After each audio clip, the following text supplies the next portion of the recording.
Hai teman-teman Real Traders, balik lagi di YouTube-nya Traders Family. Dan kali ini saya pengen ngebahas sebuah misteri yang dibangun sama Pak Tito. Dan misteri ini baru saja terjadi dan belum ada jawabannya. Baru aja terjadi? Iya, belakangan lah, beberapa bulan terakhir nih.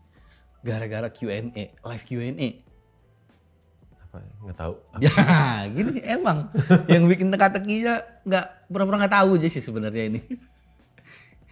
Nggak tahu lah. Nih Pak. Kalau Q&A segalanya saya jawab soalnya. Nah, yang kejawab, yang dapat jawaban kan yang datang doang. Tapi kan kita kasih nih tipis-tipis isi Q&A di YouTube. Nah ini makin jadi misteri Pak. Misterinya adalah jadi apa sebenarnya pola yang sering muncul di market? Alah. Nih Asun apa Bill sih nih? Ini Bill Pak, ini Bill. Kalau Bill dan Asun nih kepentingannya berbeda Pak. Cuma titipannya Asun ya? Enggak sih, enggak. Tapi kalau dia tahu dia tertarik pas ini. Ini pasti konten titipan Asun nih. Tolong Pak, sedikit aja. Jadi teman-teman yang selama ini nanya di komen YouTube, di Instagram tuh saya ada jawabannya gitu. Kan Bill bilang tolonglah Pak gitu kan. Saya bilang juga tolonglah Bill. Aduh. Dan biarlah yang misteri tetap menjadi misteri Bill. Kalau udah dibongkar namanya udah bukan misteri. Iya. Enggak Pak, kadang-kadang yang namanya misteri itu seru kalau kita bongkar bareng-bareng Pak. Oh ternyata begini. Udah dibongkar pasti. Akhirnya terungkap gitu loh.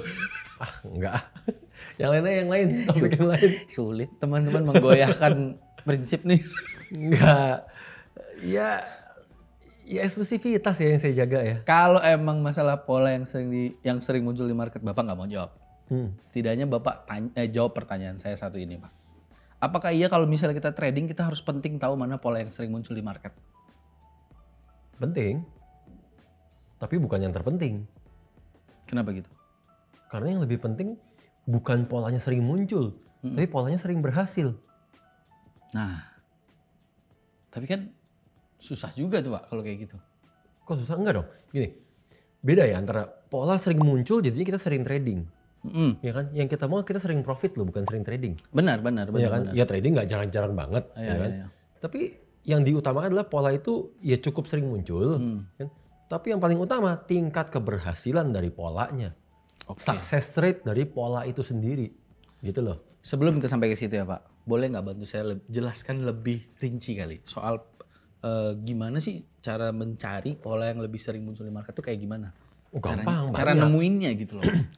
Kalau pola yang muncul di market nggak perlu dicari, Bill, sebenarnya. Itu udah tersedia semua di Google. Nah, benar. Karena kalau disebut pola itu ada dua kan. Ada candlestick pattern, ada chart pattern. Benar. Iya kan?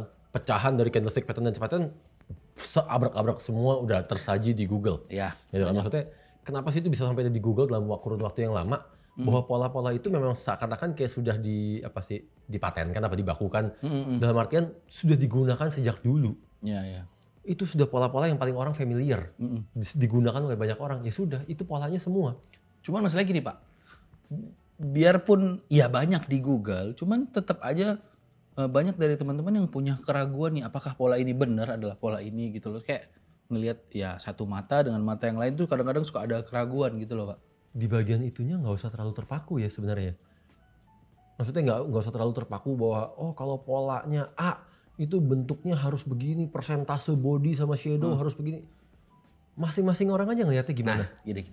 Biar jelas, mungkin ngejelasinnya lebih detail gimana Pak, biar teman-teman bisa lebih mudah ngerti kali. Iya, ya boleh aja. Maksudnya lebih detail gimana nih? Ya, sambil digambar boleh nggak? Boleh. Nah, kalau gambar ya. Ngomongin pola yang di Google nih kan. Aduh. Iya dah. Saya minta iPad dulu. Oke. Bang Cingau tolong iPad Bang Cingau. Saya udah makin cerdik lah dalam menghadapi Bill. Dan Asun dan Excel. Sepertinya saya harus mulai mencari strategi-strategi baru ya. Gini Bill. Ya kan? Bill, nah ini pas sebenarnya. Bill saya anggap kan, bukan saya anggap, emang beneran pemula. Benar. Kalau kita bicara pola, tadi saya bilang, pola yang ada di market. Ya kan? Itu kan selalu cuma ada dua, yaitu candlestick, ya kan? Dan satu lagi chart pattern. Dah, ini semua pola ini ada di Google. Ya. Kalau kita pecah lagi, candlestick ini akan dibagi dua, yaitu pola-pola reversal, ya kan? Dan pola-pola trend. Ya kan? Chart pattern sama, ini akan kebagi lagi, yaitu pola-pola reversal dan pola-pola trend. Udah, kalau bilang apa aja pola-pola reversal, apa aja pola tren, cari aja di Google. Ya. Itu udah banyak. Saya nggak, kalau saya tulis satu persatu, saya jadi Google. Aman. Teman-teman bisa mandiri kalau Bisa, itu. Ya. gitu kan. Nah tadi saya bilang, yang terpenting adalah kalau kita mau trading. Sebelum masuk ke situ sekarang, kita mundur dulu. Tahun lalu kita pernah bahas bahwa yang namanya metode trading. Metode trading adalah bagaimana kita memanfaatkan pola-pola yang keluar di market. Ya. Dengan pola-pola yang sering muncul di market. Tapi yang lebih penting bukan pola itu sering muncul, tingkat keberhasilan atas pola tersebut. Nah, gitu loh. Karena yang namanya metode, kalau kita dapetin pola yang tingkat keberhasilannya tinggi, sejelek-jeleknya metode yang kita buat, tetap kita akan profit. Coba sambil gambar. Oke. Ini ya, kita pakai contohnya. Ya. Ini hanya contoh. Iya, contoh. Ingat baik-baik ya, ini hanya contoh. Ya. Jangan dianggap bahwa TF menggunakan pola ini. Enggak. Ya. Ini hanya contoh, biar Ya. mudah. Kita mengenal ada satu pola candlestick, dan untuk Bill, saya akan bahasnya doji. Ya kan? Karena bagi seorang pemula akan jauh lebih mudah mengenali pola-pola candlestick. Ya. Karena yang penting bentuk candle. Ya. Gitu kan? Dan doji adalah pola termudah. Mudah. Kalau itu saya juga merasa mudah. Karena bentuknya yang penting begini, kayak Plus aja pokoknya. plus gitu kan. Ya. Mau plusnya agak di atas kayak, mau plusnya agak di bawah kayak, ya pokoknya di doji. Ya. Udah. Dan doji adalah pola candlestick reversal. Ya. Oke, kalau dibilang pola candlestick reversal tugasnya membalikan market dong, membalikan arah kan. Oke. Step pertama yang kita lakukan sekarang, pola doji ini tingkat keberhasilannya seberapa tinggi sih? Ya dong. Untuk mencari tingkat keberhasilannya pertama kita mau lihat doji ini seberapa sering muncul. Ya. Ya dong. Karena nggak lucu kalau kita nyari pola yang setahun sekali keluarnya. Oh, ya iya nggak mungkin juga sih. Mungkin ada, saya nggak tahu. Cuma ya. kayak. Tapi jadinya saat kita nge-backtest kita butuh data berapa puluh tahun. Nah. Ada nggak tempat yang menyediakan data sampai berpuluh-puluh tahun itu aja? Ya. Kan nggak ada. Benar. Gitu kan? Susah lah nyarinya. Ya. Oke, setelah kita lihat nih saat nyari, doji nggak usah benar-benar dihitung ya. Kita scroll aja mouse kita, kita lihat chartnya. Oh ini muncul doji nih, ini doji lagi nih, ini doji lagi. Oh sering juga nih. Oh berarti nggak perlu ada satu patokan angka berapa banyak jumlah ketemunya gitu ya? Nggak. Setahun kita lihat, oh ini sering muncul. Oke, sekarang begitu ini sering muncul, kita mau tahu dong. Tingkat keberhasilan si doji ini berapa tinggi? Ya. Oke, berarti kita mulai lihat. Oh ini ada pergerakan market begini, muncul si doji. Ya. Nah, tugasnya doji reversal. Ya. Membalikan. Ya. Oke, berikutnya kita lihat marketnya turun begini. Berhasil nih pola reversalnya. Oke, kita catat dong.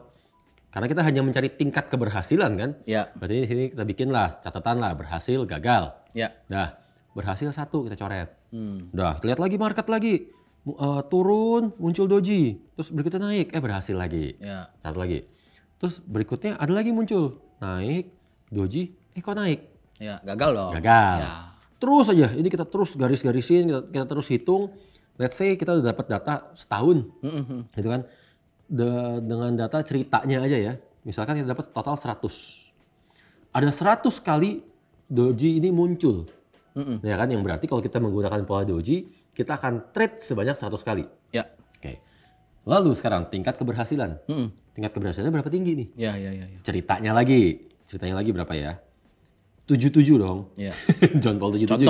Contoh ya teman-teman. 77% berhasil. Ya. Wah bagus dong. Ya. Iya kan? Oke, tadi saya bilang nih, kalau dengan tingkat keberhasilan yang tinggi kayak begini, sejelek-jeleknya metode yang kita buat, tetap kita akan profit. Sejelek-jeleknya metode yang kita buat, tetap akan profit. Nah, gini. Ini kita gunakan cara pemikiran yang paling bodoh dulu aja. Oke, gimana tuh? Yang paling bodoh. Sekarang dojinya muncul. Harga lagi naik, doji muncul. Ya. Ya kan? Cara paling bodohnya ya sudahlah. Besoknya muncul di sini kan? Ya. Harga. Saya langsung sell. Ya. Dah. Gitu kan? Lalu kalau saya sell di situ, lagi-lagi dengan pemikiran yang paling bodoh nih. Ya udah deh. Setiap kali saya sell di situ, saya TP 100 pips dan saya SL 100 pips. Ya. Gitu kan? Udah, lakukan dengan cara yang sama sebanyak 100 doji tadi. Itu kan? Kan kita sama-sama tahu tadi, total trade kita ada 100. Ya. Tingkat keberhasilan 77%. Ya. Oke, berubah nggak nih tingkat keberhasilannya nih? Ya. Gitu kan? Ya. Jumlah trade-nya nggak akan berubah. Iya dong. Pasti kan? Pasti, Karena kita selalu langsung masuk market. Ya. Oke, setelah kita ikutin, oh hasilnya ternyata ada yang pas kita lihat sepintas, kita pikir itu berhasil. Ya. Tapi ternyata begitu kita pasangin TP di sini, target di sini, ada yang nggak kena. Ya. Malah berbalik kena SL. Oke, ceritanya turun lah ini sedikit. Ya. Jadi 75%. 75 ya. Oke. 75% RR 1:1. Bagus nggak metodenya? Tetap oke dong. Oke, sangat oke. Iya. Baru 1 pair loh ini. Bener. Ya kan? Oke, kita lanjut. Kedua sekarang. Muncul, market lagi naik begini, muncul doji. Iya. Gitu kan?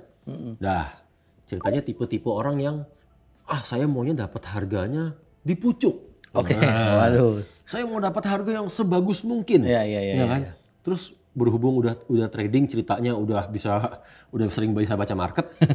Kalau muncul doji, biasanya nih, kalau muncul doji biasanya tuh harga naik dulu baru beneran turun. Gitu kan? Udah dengan berpegang pada teori itu langsung mikir, saya kalau muncul doji saya maunya sell limit. Ya. Gitu kan? Dah di sini saya sell limit deh. Saya dari market baru buka saya sell limit 50 pips. Ingat ya, saya akan selalu menggunakan cara terbodoh dulu nih. Patokan bodoh aja lah gitu ya. Pola pikir terbodoh dulu, tersimpel dulu. Ya. Oke, 50 pips. Kan? TP 100, SL 100. Ya. Sama nih. Ya. Dah. Dengan ini dirubah jadi kayak begini. Hasilnya apa? Dari yang tadi 100 kali trade, ya kan? 77% tingkat keberhasilan. Ini akan berubah trade-nya. Ya. Ya kan? Kenapa bisa berubah?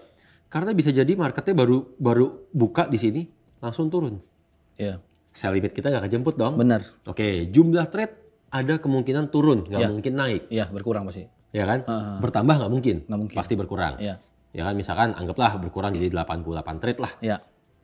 Dari 88 trade ini sekarang berapa banyak yang beneran nyampe TP? Ya kan? Berapa banyak yang kena SL? Iya. Kan itu. Iya. Kalau kena SL, saya berani guarantee. Berhubung dari sejak pertama kita tahu tingkat keberhasilannya 77%. Berarti kalau kita menggunakan gaya sell limit, di atas kertas secara pasti 23% kita gagal.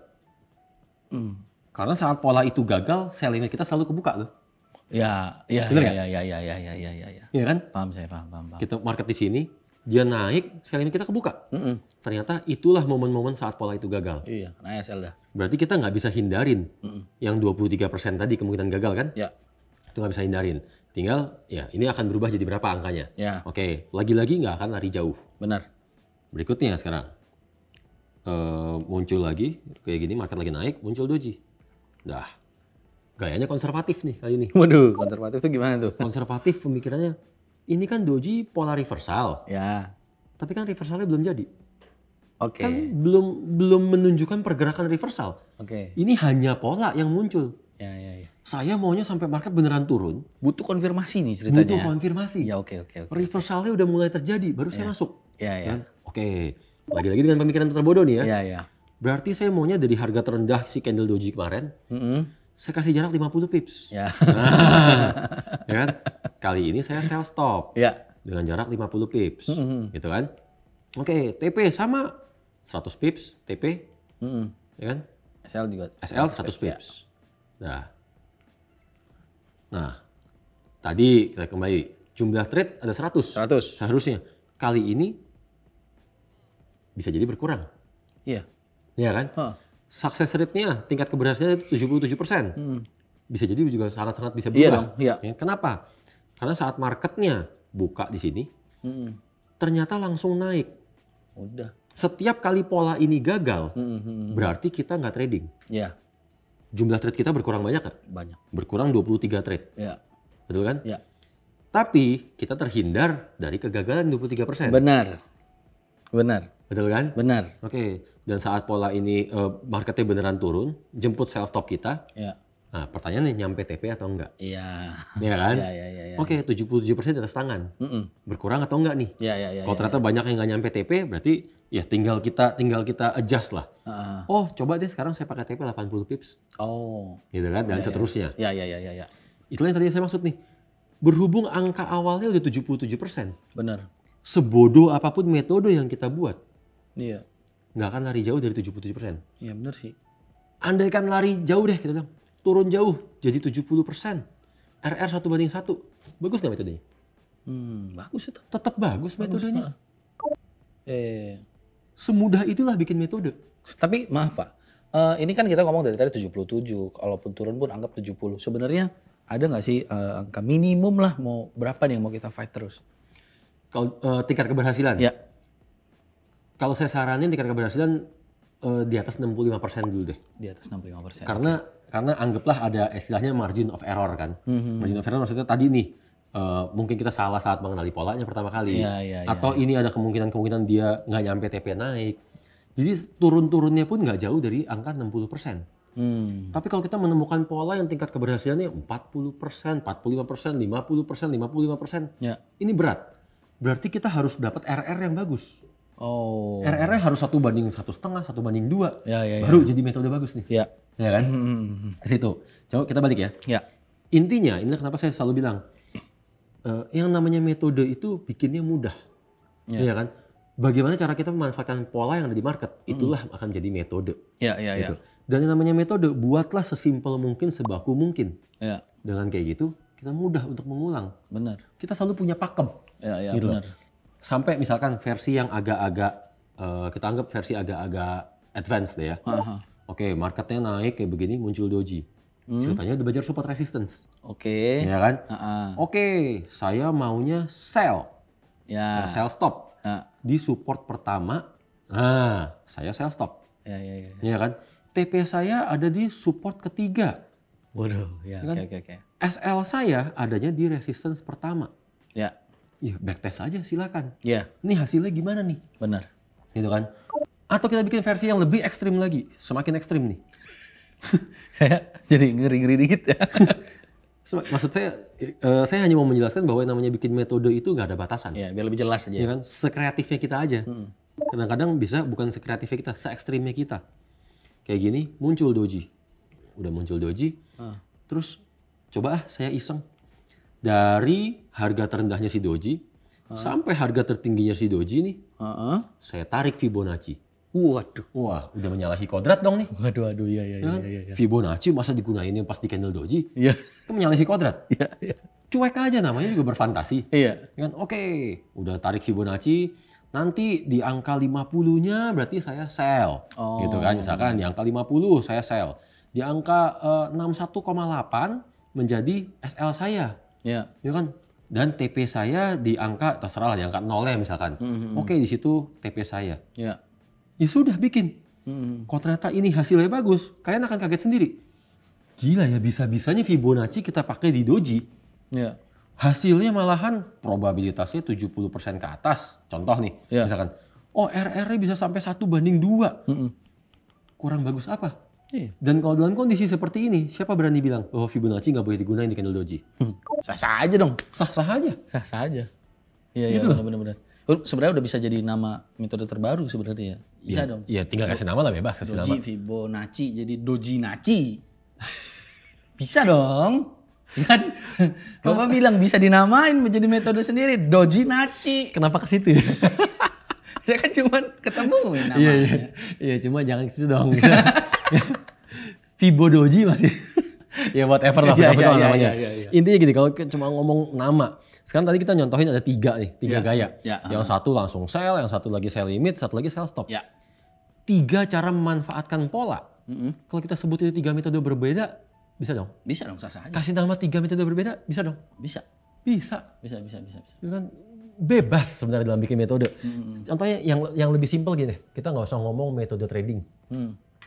Kita ngomong hal yang semua orang saya yakin tahu, kopi. Kenapa tuh? Semua orang tahu, kalian semua tahu kopi dong. Tahu. Ya kan? Tahu dong yang namanya kopi, warnanya hitam. Oh iya dong. Benar dong. Iya. Mungkin kalau saya berteori ria ceritanya nih. Zaman dulu orang bikin kopi, diminum kok ada pahit-pahitnya ya. Siapa orang pertama yang mengusulkan kopi dikasih gula aja? Sah-sah aja kan? Sah sih. Buktinya diminum enak kan? Iya. Udah ya. Oke. Lalu berikutnya ada orang yang bikin kopi dicampurin susu. Oh iya benar. Benar kan? Begitu dicampurin susu, orang menyebutnya jadi cappuccino. Bener gak? Iya. Padahal kopi-kopi juga nih. Iya. Tapi kalau dikasih susu, namanya berubah jadi cappuccino. Iya. Siapa orang pertama yang kepikiran kopi dicampurin susu? Bener gak sih? Terus kenapa namanya cappuccino lagi? Ya kenapa namanya cappuccino? Mungkin kalau kita ngomong secara teori, susu ini minuman kesehatan. Ya kan kopi ini bikin jantung berdebar, digabungin nggak boleh. Iya. Nyatanya sekarang semua orang doyan. Heeh. Gitu kan? Atau yang lebih jauh lagi. Apa tuh? Cappuccino, sebelum cappuccino tadi kan kalau tambahin susunya Tambahin dikit susu. lah. Iya, heeh. Kasih susunya agak banyakan. Iya. Namanya jadi latte. Benar. Benar, macam-macam dah nih kalau Bener begini kan? nih. Iya. Atau cappuccino tadi. Mm-mm. Ceritanya saya maunya lebih dingin tapi pas diminum ada apa ya, sensasi sedikit. Saya tambahin es serut. Kita menyebutnya es serut loh. Iya. Kan? Saya tambahin es serut. Benar. Namanya jadi frappuccino. Benar. Begitu namanya frappuccino, orang nggak terima dibilang itu es serut. Coba bilang itu es serut, abang-abang nggak mau. Nggak mau. Oh. Iya, maksudnya dalam orang bereksperimen, Iya. membuat sebuah metode, ya kan? Iya. Ini kopi, saya barusan minum dibeliin bil aja kopi rasanya asin. Kalau mau tahu, saya yakin nih kopi pakai garam. Tapi diminum. Enak. Ya maksudnya dalam kita membuat sesuatu, jangan terpaku sama aturan yang ada. Buat aja. Ya kan, kalau itu malah membantu kita atau bahkan menjadikan sesuatu yang ternyata disukai banyak orang, ternyata bermanfaat. Ternyata kita bisa kita bisa pakai sehari-hari kita. Iya. Kenapa harus dengerin apa kata orang? Nah. Agak Bikin metode itu gampang. Bapak memang ya saya ngikutin dan bikin konten bareng Bapak. Bapak bikin metode tuh gampang, semuanya harusnya simpel, semuanya harusnya mudah, nggak pusing gitu loh Pak. Tapi menurut saya masih kebanyakan teman-teman itu lebih suka sesuatu yang kayak, contohnya kayak yang Bapak bilang simpel, pasti ada rasa, masa segampang itu sih? Ya, masa sesimpel itu? Masa iya trading for living caranya begini doang? Pasti ada aja yang berpikiran kayak gitu Pak. Di sisi lain, mereka-mereka yang seperti ini mungkin akan lebih menerima konten-konten edukasi yang dimana konten itu dipaparkan lebih kompleks, lebih ribet, harus mengalami riset panjang, segala macem, naik turun ya kan. Ya. Terus harus benar-benar terlihat profesional banget gitu. Dimana kayaknya kalau ngobrol santai itu bukan metode gitu, harus serius gitu. Sekarang gini. Gini deh, saya kasih contoh konkret lagi deh, gampang. Tapi bener kan yang saya bilang kan? Benar.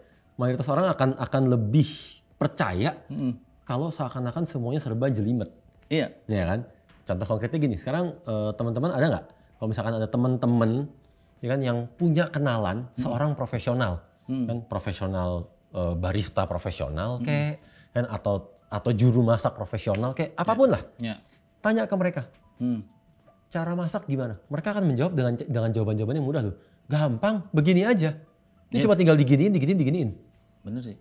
Begitu kita ketemunya sama orang yang jualan resep masak. Oh. Dia yang jualan resep masak nih. Dia yang menjual makanan. Iya. Dia akan menjawab complicated, Iya. dibikin seribet mungkin. Kan? Karena yang dia jual adalah seakan-akan ini semua melalui proses panjang. Iya benar. Contoh. Kita ngomong mie instan. Oke. Gampang ini dong. gampang. Teman-teman pasti ngerti. Semua pasti makan. Iya. Kan? Gimana sih cara masak mie instan? Ya udah cuma tinggal dibuka, taruh di air mendidih, diemin 3 menit, angkat, aduk, makan. Beres. Iya. Ya kan? Tapi berhubung Bill punya kepentingan, ya kan kerjaannya jualan. Iya. Jualan mie instan. Kalau enggak restorannya nggak laku nih. Maka dia akan bilang, "Oh, nggak semudah itu." Ya kan? Pertama, kita membuka bungkusnya harus dengan 4 jari, nggak boleh lebih. Ya kan? Ya. Harus hanya 4 jari. Kalau begini salah udah. Nih, ada aja yang bikin kaget nih. Ya, nggak ngerti saya juga kenapa begitu kan. Benar. Lalu saat kita tuang airnya harus persis 200 mililiter. Oh iya benar. Nggak boleh lebih, nggak boleh kurang. Benar. Karena itu akan mempengaruhi tekstur dari mie-nya dan bla bla bla terus. Saat kita nyalain api, ingat ya, apinya nggak boleh terlalu biru, nggak boleh terlalu merah. Waduh. Wah, bingung kita kan. Iya. Tapi kan kesannya, wih keren banget ini orang ya. Iya. Gitu kan. Oke, begitu saat kita taruh mie-nya, saat kita udah masukin mie-nya ke panci, ini harus 2 menit 48 detik. Dan sepanjang 2 menit 48 detik kita harus aduk sebanyak 77 kali. Mantap. Ya kan? 30 kali ke kiri, ya, sisanya ke kanan. Benar. Ya kan? Kenapa? Karena kelembutannya, teksturnya berpengaruh lagi. Iya, Ya kan? iya. Saya untuk menemukan resep itu sudah melalui riset panjang selama 15 tahun. Iya. Benar. Udah, begitu dimakan, orang karena didoktrin dengan kalimat tadi itu semua, dicari-cari kan. Emang iya lebih lembut ya? Oh iya kayaknya sih agak lebih lembut. Iya dicari-cari, sebenarnya dicari-cari. Kayaknya agak lebih lembut dikit ya. Iya. Sama rasanya. Itu nyebelin biarpun kadang cuma dikit kayak bener gitu. Iya, jadi maksudnya apa sih? Bedain, kalian masih bisa bedain. Yang antara yang profesional sama yang, sales. Ya. Dan yang profesional mereka akan menjelaskan dengan mudah. Mereka akan justru akan bikin, enggak seribet itu kok, caranya gampang, kalian pasti juga bisa. Benar. Kan? Sementara yang sales, oh ini saya udah mempertaruhkan hati, jiwa dan raga, keringat dan darah saya ada di sini. Ya kan bla bla bla bla sehingga harganya jadi mahal. Iya. Ada harganya. Iya. Itu yang paling membedakan. Benar. Sebenarnya kan itu. Benar. Iya, udah paling benar tuh. Nah, apalagi nih kalau bisa sebenarnya di part barusan nih ya Pak, buat teman-teman diulangin, dimundurin dikit. Pencet ke kiri di keyboardnya tuh, ulang, denger lagi. Gak percaya, cobain aja, cari polanya, bikin sendiri metodenya. Ya kan, ketemu yang tingkat keberhasilannya paling tinggi, bikin metode dengan pemikiran yang terbodoh. Nah, Lihat hasilnya. iya. Baru kalian akan kaget, gini doang bikin metode. Nah, ya biarin mereka coba dulu. Biarin Teman-teman coba. cobain dulu. Sekali coba ketagihan. Iya. Nanti kalau yang udah mulai ketagihan, komen aja di bawah. Tapi sebenarnya ngomong-ngomong soal pola, ini kan ya Bapak udah ngebantu ngejelasin ya. Buat saya sih tadi cukup banyak ya. Biarpun semuanya penjelasannya Bapak mudah saya mengerti. Saya sih terus terang saya mudah mengerti. Ya patokan saya di Bill lah, kalau Bill ngerti semua orang ngerti. Iya, tapi balik lagi sebenarnya kan kalau udah Bapak jelasin kayak gitu, Mbak yang nggak ada salahnya dikasih tahu gitu pola yang sering muncul itu sebenarnya yang mana. Maksudnya tadi kita bahas doji contoh doang. Nanggung ini sebenarnya Bapak udah jelasin. Ayo Pak, dikit lagi ya, bisa yuk. Lebih halus ya daripada Asun nih. Orang udah hampir saya yang ini masuk perangkap nih. Bisa. Gimana kalau kita pergi ngopi lagi aja? Nggak, kita coba selesaikan dulu nih urusan kita tentang pola nih Pak. Aduh. Udahlah, kalau yang ini saya yakin yang udah pernah ikut Q&A mereka bisa jawab kok. Mereka akan bantu jawab di komen, yakin saya. Tetap, sebagaimanapun teman-teman ngebantu jawab di komen, pasti lebih mudah dicerna, lebih mudah diterima dari Bapak. Gak seru Bill, eksklusivitasnya hilang Bill. Inilah saya kasih kisi-kisinya. Pola yang saya maksud sering muncul, bahkan paling banyak digunakan di TF. Kan kebanyakan metode kita dasarnya dari situ justru. Itu justru pola yang gak ada di Google. Gitu loh. Udah. Iya. Sebenarnya orang mungkin itu sering muncul di market. Tapi orang nggak mengenal itu sebagai pola. Karena orang-orang hanya berpaku sama apa kata orang. Yang di Google dibilang, oh ini double top, ini double bottom, triple top, triple bottom, doji, hammer, reversal. Sebenarnya kita gunakan nggak ada namanya. Iya. Mohon maaf Pak. Bapak barusan ngasih kisi-kisi tapi ngasih masalah buat saya. Kenapa? Karena itu makin diminta-mintain jadinya. Ya, apalagi Bapak bilang ini nggak ada di Google, tapi teman-teman mungkin sering lihat. Cari aja di market. Coba perhatiin. Coba perhatiin dengan seksama. Cara tuh benar-benar dilihatin apa sih yang paling sering muncul di market. Tapi kok selama ini kalian nggak manfaatin, nggak mengenal itu sebagai sebuah pola. Itu padahal pola yang paling enak. Pak begini, saya barusan kepikiran ide yang cukup solutif. Bapak kan sebenarnya nggak mau jawab, karena sebenarnya pertanyaan itu udah Bapak jawab secara eksklusif buat peserta live Q&A. Iya. Saya tahu Bapak mempertahankan eksklusivitasnya. Iya. Iya kan? Iya. Saya kasih solusi nih. Gimana? Yang adalah. Gimana supaya tetap eksklusif? Kontennya kita bikin tentang pola yang sering muncul di market, tapi jadi eksklusif konten. Bukan untuk ditampilkan di YouTube. Teman-teman kalau mau cek ya datang ke website. Kan eksklusif. Tetap eksklusif loh Pak. Sama dengan konten eksklusif lainnya loh. Benar teman-teman? Kungfunya tinggi ya ternyata. Saya kan mengacu sama eksklusivitas. Nanti ya kita pertimbangkan lagi sambil makan tempe mendoan sambil minum kopi. Lebih enak ya kan? Yang penting teman-teman doain saya. Semoga bujukan saya berhasil ini ada di eksklusif konten. So, change your life. Bye.